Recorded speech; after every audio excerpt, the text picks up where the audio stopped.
Welcome back to MyView TV, the people's platform, the home of undiluted news, reviews, updates, and your daily dose of entertainment. Don't forget to hit the notification bell, leave us a comment, like, share, and subscribe. I don't bring nobody forward in here to cheer for me. Everything what you see up my natural talent. Let me tell you something. You see, when you know what to please the audience with, it's simple, me. Wagwan, my people. Hope everybody doing okay. Hope everybody doing alright. A teenage killer has described for police investigators how he fired a bullet into the body of former associate in a brazen daylight double murder, then blame his action on peer pressure from members of their gang. 18-year-old Michael Black also detailed how he was enlisted by the same members of the Bloods gang based in Clarendon to carry out a $1.7 million robbery at the Lasco MoneyGram outlet in the town of Chapperton. He is believed to be a member of the gang. Black pleaded guilty in the Home Circuit Court last Thursday to 7 counts.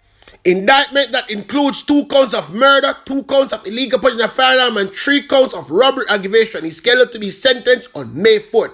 Akeem Murray, also called Keem, and Kamar Rapmar were traveling on a motorcycle when they were shot repeatedly at about 3:30 p.m. near the intersection of Racecourse and Acefield Road in Clarendon on November 18, 2020. Remember me telling about this, people. Bare headshot them get. One eyewitness told investigators describing the main injury. Murray and Rapmar were also members of the Bloods gang. Yes, people. Following his arrest, Black told investigators he was at home on the day of the double murder when a man identified as Killer came to see him. According to a caution statement he dictated to detective, he said Killer told him that they were going on the road and he followed him to a white Toyota Axia motor car, the car of choice for the killers these days. Yes, people. 2 other men identified as Zaga and Tisson were also in the car before they picked up the 4th man identified as Jay in a community of Racecourse, the teen disclosed. Shortly after, he said, Jay said, see them there. People remember I tell them no go on, so no need for listen.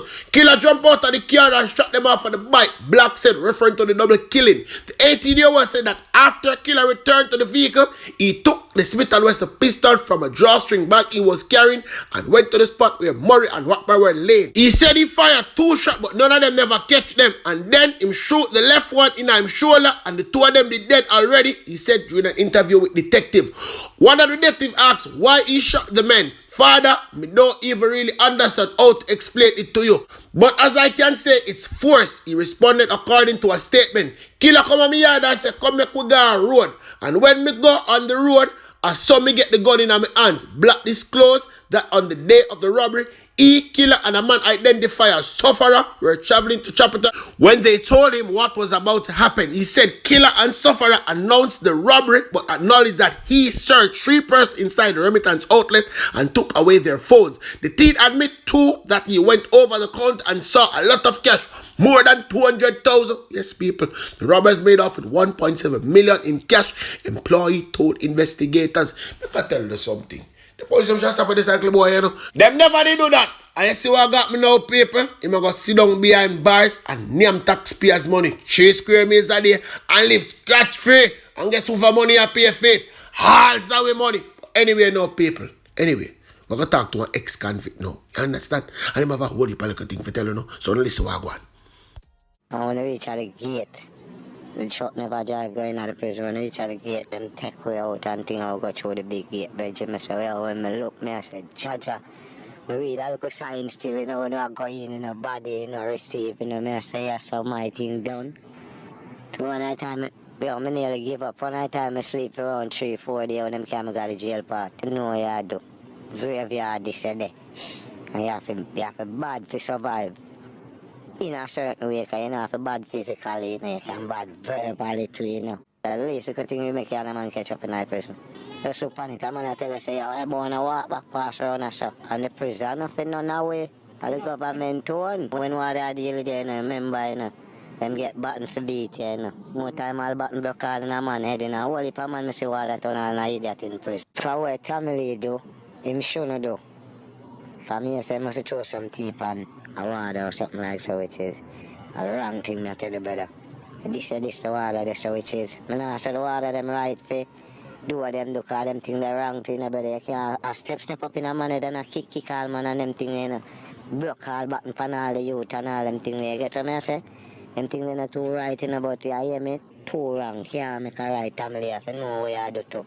If I that you do as well, them Me all let's come and me tell you, say them not really a change, you know. And me I go stick to that story there, cause I say him, when he was 13, he go around there the first time. And from him go around there the first time, he love when he see around and he like it foolishness. He just continuously go around there. Anyway, people can move on from that story there now. Me I go, right, go down a sentence, now go talk to Mr. Bailey. Yes, not Admiral Bailey, me I talk. DSP Bailey down a sentence, yeah man, he want make you know, say what you know man, major crime down in a Fame Parish, but breaking on the rights, yeah man. The robber them decides so what you know man. See like how the crime and violence done. We are come out to we and we little bank and rob, we're gonna start rob people. And make him tell you what go on now in a Fame Parish.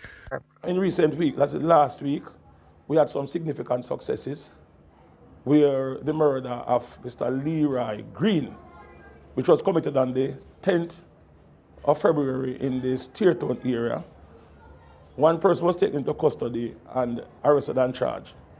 There's another person in custody being processed with the intention of laying charges against him. In the Brownstone Police District, where we had a series of break-in, we had a significant breakthrough last week, where one person was arrested, a quantity of goods seized, and he was arrested for 4 break-ins in the town. We are looking at other break-ins with a view of making arrests in these regards. In relation to crime,